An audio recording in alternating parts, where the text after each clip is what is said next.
Welcome back, and today we are in Proverbs chapter 20, verse 21 today. Verse 21 says, "An inheritance gained hastily at the beginning will not be blessed at the end." If you get rich too quick, you're not going to know what to do with it, you're not going to respect it, you're going to spend it, you're going to do foolish things, and so you're going to lose it. And so in order to keep your blessing, it's best to get blessed slowly instead of get blessed quickly. Verse 22 says, "Do not say, 'I will recompense evil.' Wait for the Lord, and He will save you." So don't repay evil for evil. Don't get revenge. In the New Testament, God claims revenge as His own. And so if you get revenge, you're basically stealing from the Lord. He will take care of it. Don't worry about it. If someone sins you, forgive them, and move on with your life. Just let it go and work on with what you've got now. Verse 23 says, "Diverse weights are an abomination to the Lord, and dishonest scales are not good." So don't cheat people is really what this is saying. We went through this in depth quite a while ago when we did back at, I don't remember where it was. It's like verse 13, no, not 13. It was earlier in this same chapter. It's 10, verse 10. When we did verse 10, look at that video, and I go into a much longer way of saying God doesn't like cheaters. 24 says, "A man's steps are of the Lord. How can a man understand his own way?" God knows what we're doing. He knows where we're leading. We don't. We're taking day by day, moment by moment, taking things as they come. God sees the entire thing at once. And so we can think we know what we're doing, but we really don't. We don't know where we're going. We just think we do or hope we do.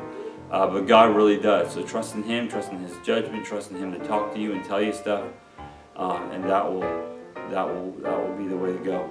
Verse 25 says, "It is a snare for a man to devote rashly something is holy, and afterward to reconsider his vows." So don't make vows, don't make promises rashly, because sometimes we'll be tricked into saying the wrong thing.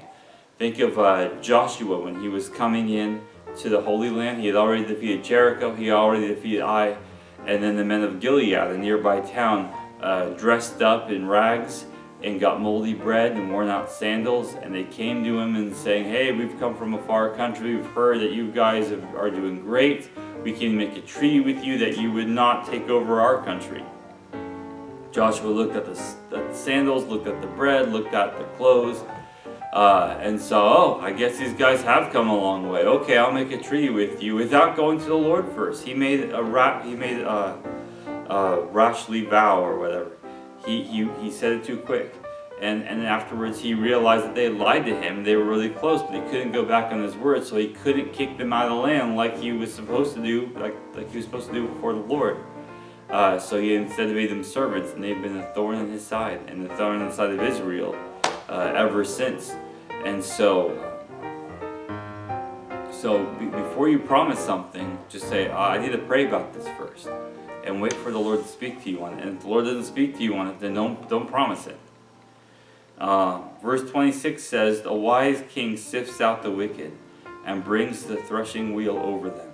So a wise king removes the wicked apart, right? He does that, and then he punishes them. It's the king's job to punish, not our job. You're not the king.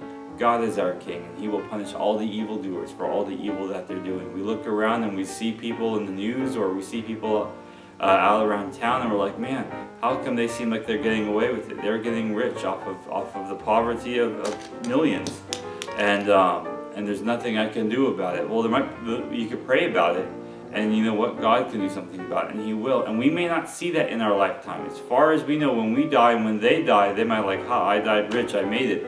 But then they will stand before the Almighty God, and they will be judged then. And it'll be worse for them to be judged there than for them to fall here. And so, we'd rather they fall here and be humbled and come to the Lord. But really what's going to happen is God's going to judge those who need to be judged. And pray that it's not you, because you've done evil things yourself. Instead, love Him and give yourself to Him so that you can be humbled here and exalted there. God bless you, and have a nice day. We'll talk to you later.